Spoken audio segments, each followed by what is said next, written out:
Boa noite, meus amigos do Clube do Livro Legacy, né?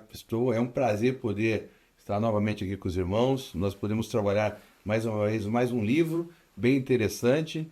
O nosso livro que nós estamos trabalhando agora nesse período é Teleios, o Homem Completo, né? E gostaria de só de lembrar ali do primeiro capítulo, a referência a algumas que a gente faz de Teleios. Teleios vem da palavra tetelestai, né? Quando Cristo está nas suas últimas palavras ali na cruz, ele diz: está consumado. Vem a reflexão da completude do homem em Cristo. Né? E quando o autor vem trabalhando essa palavra teleios, o homem completo, é a questão da maturidade, de nós nos identificarmos totalmente com Cristo. Cristo é a nossa referência como homem, aquele homem completo. Em todos os aspectos, Cristo foi completo. Né? Então nós podemos retirar do livro agora alguns ensinamentos, algumas experiências que esse autor trabalha durante seu livro, de diversas áreas diferentes, e hoje nós vamos poder trabalhar o capítulo 3 e o capítulo 4 desse nosso livro. No capítulo 3 é um capítulo que ele fala sobre homens de moral diversificada. Eu não vou entrar aqui, meus irmãos, no detalhe a respeito da ética, né, e parte de filosofia, da moral. Mas vou trabalhar aqui o autor, ele realmente se refere.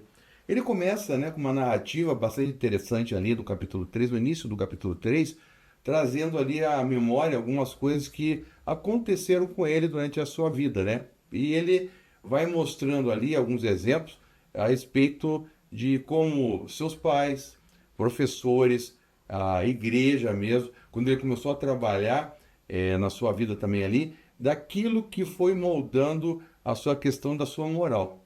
Eu achei bem interessante isso porque me remeteu à minha infância ali também, né?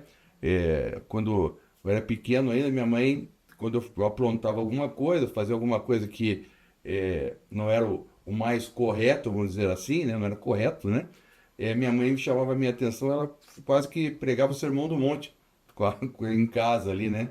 Ela recitava muitas vezes aquela parte do filho pródigo, né? Eu decorei aquilo, né? Levantar-me-ei e ter com meu pai, direi: Pai, pequei perante ti, perante os céus, não sou digno de ser chamado teu filho. Faz-me um dos teus jornaleiros, dos teus empregados, né? E cada vez que eu recitava aquilo ali, que a minha mãe recitava aquilo ali, até hoje me vem a memória dos ensinamentos da minha mãe. E aquilo foi moldando a minha moral. Aquilo, às vezes eu fazia alguma coisa errada, eu dizia assim: olha, eu já bem me consertando aos poucos aquilo ali, né? E toda vez que aquilo acontecia alguma coisa nesse sentido, eu ficava primeiro inicialmente, não queria ouvir o sermão da minha mãe, mas depois aquilo vai se interminando na minha mente, né? Até hoje eu carrego isso comigo, né? Ensinamentos do meu pai, da minha mãe, muito dos professores, na igreja, os pastores, né? Mostrando e moldando nosso caráter. E o autor também vai se referindo a isso, da vida dele. Eu gostaria de trazer a sua reflexão nesse momento, aquilo que as pessoas que foram importantes na sua vida, que foram moldando a sua moral. Ele vai dizer também, dentro disso ali, né, que nós nascemos como sendo de moral. Né? Se a gente for trazer uma reflexão aqui, Rousseau vai dizer assim que o homem nasce bom, mas a sociedade o corrompe. Né? Podemos relacionar isso com que o autor trabalha ali também, que nós nascemos com senso de moral, mas que muitos não desenvolvem essa moral. Né? Não tem essa consequência dos aprendizados na mudança da sua moral. Por que isso também? Falei da sociedade aqui, porque a sociedade, muitas vezes, né, ele fala, eu achei bem interessante essa comparação, quando ele diz assim: a areia movediça da sociedade. Né? Muitas vezes, a areia movediça, a gente faz aquele relacionamento, né? Você caiu na areia movediça ali, você vai se mexendo, vai se envolvendo por ela ali, até que ela vai te tragar ali, né? Então, eu achei bem interessante essa comparação. Por que disso? A questão da permissividade, a questão da relatividade. E ele destaca algumas frases que eu achei interessante aqui, que nós podemos ver aqui. Ele diz o seguinte: o relativismo do nosso mundo, século XXI, né? Então, muitas vezes, quando nós estamos diante de algumas coisas que acontecem na nossa vida, escutamos algumas frases como, por exemplo, o pecado não é necessariamente pecado para qualquer pessoa. Ou seja, o que é pecado para mim pode não ser para você. Quantas vezes você já escutou na sua vida isso? Ah, isso é pecado, você não pode. Você, veja bem, não encare dessa forma assim. Ou então, a pessoa chega para você: quem é você para me julgar? né? Então a pessoa diz para você assim, ó, Deus é um Deus de amor e não mandaria ninguém para o inferno, né? Você já escutou isso na sua vida? Ou então essa aqui, então, questão de testemunho, às vezes, de cristão, né?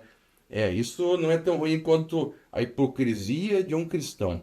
Então a pessoa sempre se justificando, às vezes aparece, coloca esses elementos, por quê? Mostrando o relativismo da sociedade, né? Nós vemos, às vezes, tantos casos que acontecem, as pessoas querem justificar algumas atitudes de seres humanos, falhos como nós mesmos, mas e colocam dessa forma, né? Colocando num julgamento, muitas vezes, até a questão de Deus, colocando no nosso padrão de julgamento, de justiça, o mesmo padrão de Deus, quando isso não acontece. O padrão de Deus é totalmente diferente do nosso padrão de justiça. Nosso padrão de justiça é um, né? Imagine se nós julgássemos as pessoas e Deus fosse dessa maneira, né? Eu acho que eu e você nos saímos nos vendo nesse momento aqui agora. E ele vai ressaltar isso à luz também do pecado. O que é pecado? Eu gostei muito de uma definição aqui. Ele traz alguns versículos ali, mas eu queria trazer a reflexão aqui, Tiago 4,17. Tiago 4,17 diz o seguinte: quem sabe o que deve fazer e não o faz, comete pecado. Eu achei bem interessante isso, né? Quem sabe o que deve fazer e não faz, comete pecado. Acho que nós podemos analisar desde o começo lá da humanidade, quando Adão e Eva estavam no paraíso, quando Adão, eles foram criados fora do paraíso, Deus os coloca no paraíso e diz assim, ó, você pode fazer tudo, menos você tocar nessa árvore ali. Eles sabiam que podiam fazer tudo, menos tocar aquilo ali. Eles não deveriam fazer aquilo ali. Eles fazem o quê? Por mexer justamente com aquela questão e são colocados para fora do paraíso, né? Então, quando você sabe o que tem que fazer e não faz, você comete pecado.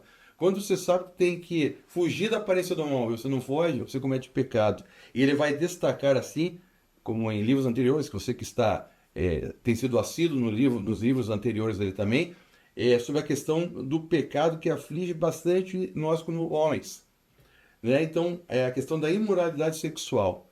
Isso é uma coisa assim que para os homens talvez seja um calcanhar de Aquiles, né? Não que os outros pecados, né, não tenham importância ou seja pecadinho, pecadão, essa classificação, mas isso é uma coisa que talvez maltrate cada um de nós. Dizendo assim, 1 Coríntios 6,18, diz assim: todos os outros pecados que alguém comete fora do corpo os comete. Isso Paulo falando para Coríntios.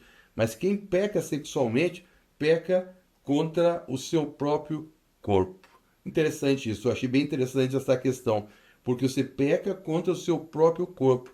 E ele vai relacionar isso com o quê? Você está aí me ouvindo, né? Aceitou a Cristo no seu coração. Você recebe o Espírito Santo dentro de você. É o próprio Espírito de Jesus habitando o Paráclitos, aquele que é igual a Cristo. Você tem seu corpo como templo. Cada vez que você viola esse teu corpo, você está violando o templo do Espírito Santo, né? Seja com palavras, seja agora com... Ele fala aqui a questão do pecado, né? E da imoralidade sexual, e você extrapola muitas vezes os limites dessa questão e perde o controle. Por que a gente diz isso? A questão da cobiça. A Bíblia trata isso, às vezes algumas versões vão dizer assim, a concupiscência da carne, né? Ou seja, a cobiça. Pode ser não só na questão sexual, mas em várias coisas. Ele dá um exemplo bem interessante, que quando a cobiça nos leva para fora dos nossos limites. Vamos ver um exemplo, por exemplo, aqui de Davi. Davi estava lá no seu palácio, né? Ele tinha as mulheres que ele poderia ter, né? Era autorizado naquela época. Ele vai e olha além dos limites do palácio. E quem que ele vê lá? Betseba, né? Se banhando lá. Ele extrapola os limites da sua cobiça. Isso leva uma série de consequências na vida de Davi. Essas consequências foram desastrosas, né? A Bíblia nos ensina que diz o seguinte: cada um, porém, é tentado pelo seu próprio mau desejo. Veja, ó, Paulo está dizendo, Tiago está dizendo ali, né? O Tiago está dizendo o seguinte: você é tentado pelo seu próprio mau desejo, ou seja, não é uma coisa de fora, seu próprio mau desejo, sendo por este arrastado e seduzido. Olha as palavras que ele está dizendo para você: arrastado e seduzido. Então, esse desejo, tendo concebido, dá à luz o pecado. Veja que é uma gestação, né? Você vai gestando o pecado até ser aí depois, assim, após ser consumado, gera a morte. Foi o que aconteceu na vida de Davi. As consequências que, né, Urias é morto, depois a Betseba, existe todas umas consequências ali, e Davi entra naquela questão do pecado, mas Davi era um homem segundo o coração de Deus e se arrepende. E quando ele se arrepende, ele volta ele sai daquela situação e pede perdão diante de Deus, e Deus diz que Davi é o homem segundo o coração de Deus. Por isso nós podemos também fugir dessa situação. No capítulo 4 agora, vamos passar para o capítulo 4. No capítulo 4 ele fala assim, a cura da ferida paterna. Ele trabalhou isso no primeiro capítulo assim, de uma maneira mais suave, né? Não se atentando para alguns fatores. Aqui ele vai trabalhar com o seguinte, o autor explica diversos tipos de pais. Ele vai falar sobre o pai ausente, o pai emocionalmente ausente, o pai abusivo e aquele pai que faz aquelas trocas, aquele pai competitivo.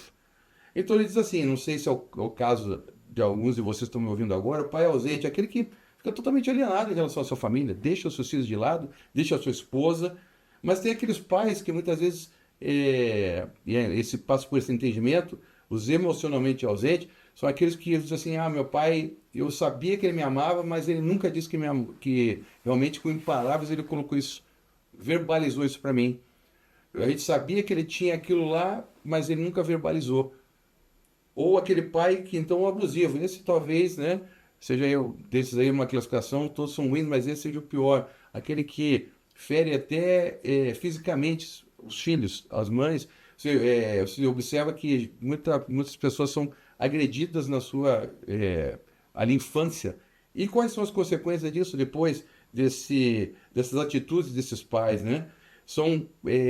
Vão criar filhos que muitas vezes têm consequências na sua própria autoimagem, na sua confiança, né? Fogem do seu passado realmente, são alienados até em relação à família que vão constituir no futuro. Rejeitam, às vezes, muitas vezes, os filhos e tratam, muitas vezes, reproduzem aquilo que seus pais faziam com a sua própria família. Então vejam, essas feridas que ficam, elas têm que ser curadas, mas como devem ser curadas? O autor vai nos ensinar da seguinte maneira. Primeira coisa que você tem que fazer é admitir que realmente você tem essa ferida no seu coração. Segundo ponto, é você entender o passado do seu pai. Entender que muitas vezes ele não recebeu aquele amor também do seu avô e, com consequência, ele se coloca dessa maneira. O terceiro ponto é perdoar. Acho que talvez seja o mais importante de todos eles. Perdoar. E o segundo, e o último ponto ali, nós entendemos o seguinte, é curar aquele que nós já ferimos. Porque, como consequência, muitas vezes, nós ofendemos e ferimos pessoas porque nós recebemos dessa forma e dessa forma nos passamos às outras pessoas. Com isso, eu acredito, meus amigos, que aqui ele vai expor, no final vai dizer o seguinte, que você vai receber uma grande bênção de tudo isso, né? Na questão da cura das suas feridas paternas. Primeiro, perdoar e ser perdoado. Salmo 151, 17 diz o seguinte, um coração quebrantado e contrito a Deus não desprezarás. Esse é o verdadeiro coração de um homem teleios, ou seja, aquele homem maduro, aquele homem completo. Eu consulto agora você que está aí, né, eu fiz um pequeno resumo aqui, mas leia o livro, observe esses detalhes ali e depois compartilhe com aqueles que também, do grupo ali, do Clube do Livro, trocando ideias, compartilhando para que nós possamos realmente aprender a cada dia mais um pouco daquilo que, por meio de um livro, a palavra de Deus também nos ensina. Amém? Fique com Deus, fique em paz. Prazer recebê-los.